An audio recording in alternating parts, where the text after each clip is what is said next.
జై శ్రీమన్నారాయణ. నేను మీ వాణి సత్యాన్ని శ్రీ విష్ణు పరివార్ ఛానల్ నుంచి మాట్లాడుతున్నానండి.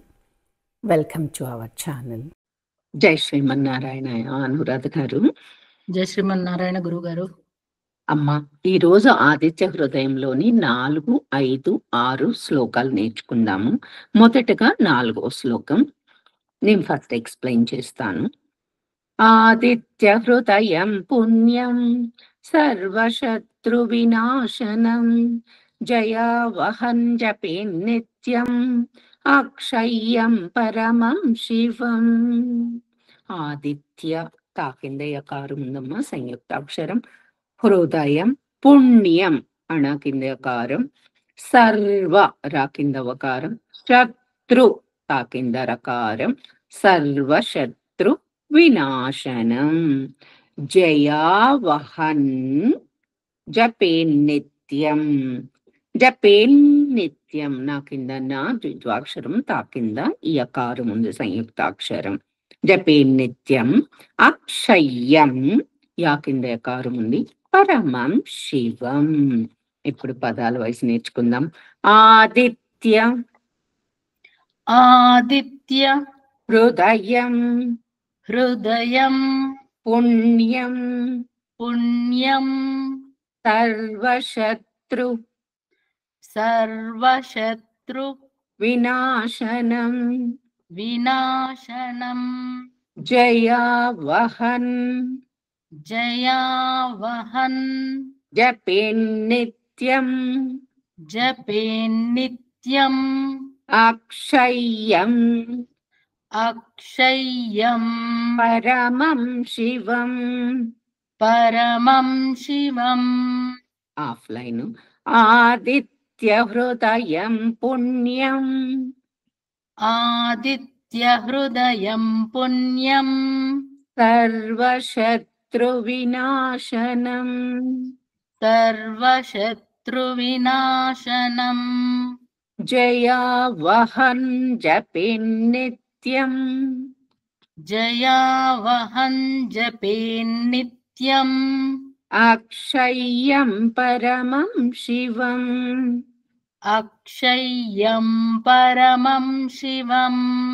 Line wise.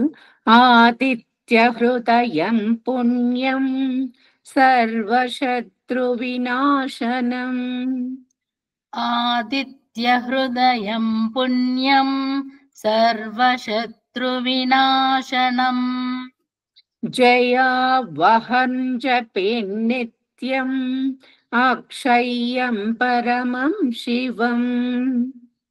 జయావహం జపేన్నిత్యం అక్షయ్యం పరమం శివం.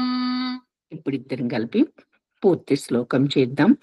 ఆదిత్య హృదయం పుణ్యం సర్వశత్రు వినాశనం జయావహం జపేన్నిత్యం అక్షయ్యం పరమం శివం. ఫిఫ్త్ శ్లోకం చూద్దాము. సర్వమంగళ మాంగళ్యం సర్వ పాప ప్రణాశనం చింతాశోక ప్రశమనం ఆయుర్వర్ధనముత్తమం. పద విభజన చూద్దామమ్మా. సర్వమంగళ రా కింద వకారం సంయుక్తాక్షరం. సర్వమంగళ మాంగళ్యం అళ కింద యకారం ఉంది, మళ్ళీ సంయుక్తాక్షరం. సర్వ పాప రా కింద వకారం సంయుక్తాక్షరం. ప్రణాశనం పా కూడా సంయుక్తాక్షరం, రకారం వచ్చింది కాబట్టి. చింతాశోక నా కింద ప్రశమనం. ప్రశమనం పా కింద రకారం సంయుక్తాక్షరం. ఆయుర్వర్ధన రా కింద వకారం ఉంది, అలానే రా కింద ధా ఒత్తక్షరం మహాప్రాణం ఉంది. ఆ రెండు కూడా సంయుక్తాక్షరాలు అంటారు. ఆయుర్వర్ధన ముత్తమం తా కింద తా ద్విత్వాక్షరం. ముత్తమం అది కూడా ఒత్తి పలకాలమ్మా. పదాలు చూద్దాం అనురాధ గారు. సర్వమంగళ सर्वमङ्गल सर्वमङ्गल माङ्गल्यं माङ्गल्यं माङ्गल्यं सर्वपाप सर्वपाप सर्वपाप प्रणाशनं प्रणाशनं प्रणाशनं वेरी गुड चिन्ताशोक चिन्ताशोक चिन्ताशोक प्रशमनं प्रशमनं प्रशमनम् आयुर्वर्धन आयुर्वर्धन आयुर्वर्धन मुत्तमं मुत्तमं मुत्तमम् ఇప్పుడు ఆఫ్లైన్ చూద్దాం సర్వమంగళమాంగళ్యం सर्वमङ्गलमाङ्गल्यं सर्वपापप्रणाशनं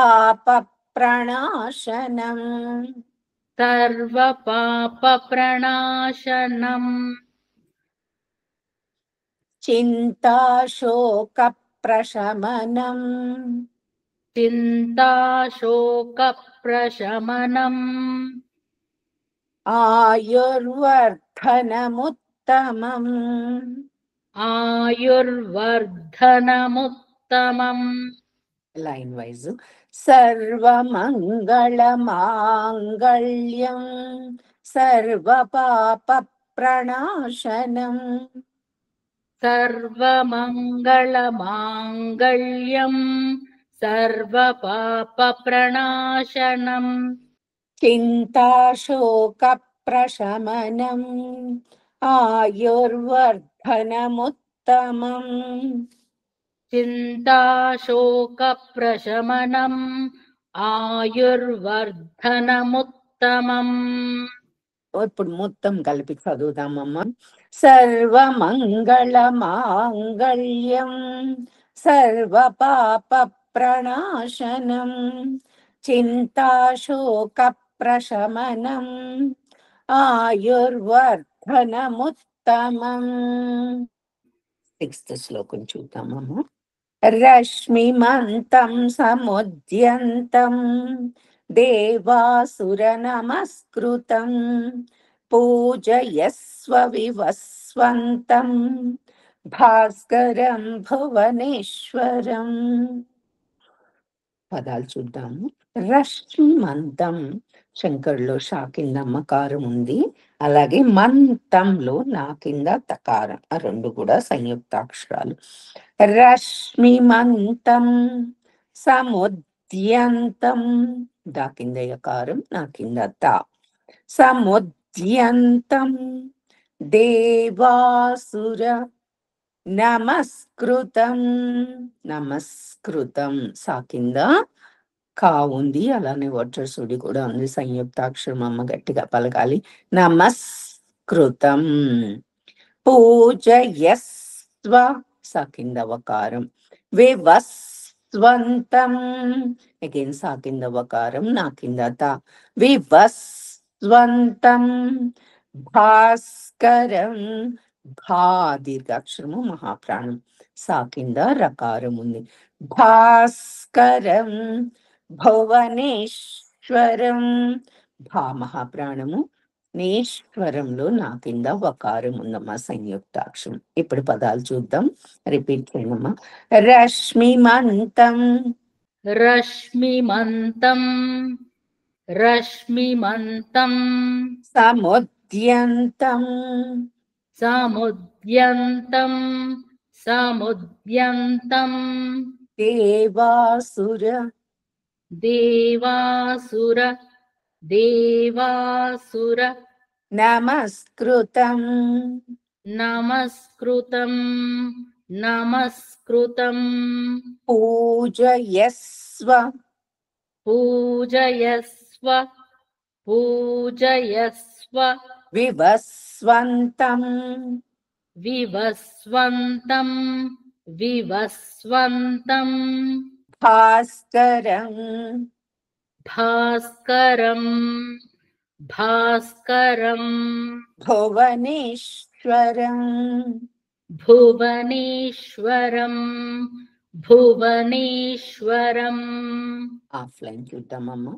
రశ్మిమంతం సముద్యంతం రశ్మిమంతం సముద్యంతం దేవాసుర నమస్కృతం దేవాసురనమస్కృతం పూజయస్వ వివస్వంతం పూజయస్వ వివస్వంతం భాస్కరం భువనేశ్వరం భాస్కరం భువనేశ్వరం.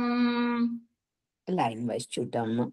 రశ్మిమంతం సముద్యంతం దేవాసుర నమస్కృతం రశ్మిమంతం సముద్యంతం దేవాసురనమస్కృతం పూజయస్వ వివస్వంతం భాస్కరం భువనేశ్వరం పూజయస్వ వివస్వంతం భాస్కరం భువనేశ్వరం. ఫుల్ శ్లోకం మీరు నేను కలిపి చేద్దాము. రశ్మిమంతం సముద్యంతం దేవాసుర నమస్కృతం పూజయస్వ వివస్వంతం భాస్కరం భువనేశ్వరం. జై శ్రీమన్నారాయణ. అనురాధ. జై శ్రీమన్నారాయణ గురుగారు. ఈ వీడియో కనుక మీకు నచ్చినట్లయితే కనుక లైక్ చేయండి, షేర్ చేయండి, అలాగే సబ్స్క్రైబ్ చేసుకోండి. మీ లైక్స్ మాకు చాలా ఇంపార్టెంట్ అండి. మీరు అందరూ కూడా లైక్ చేస్తున్నారు. ధన్యవాదాలు. ఉంటాను.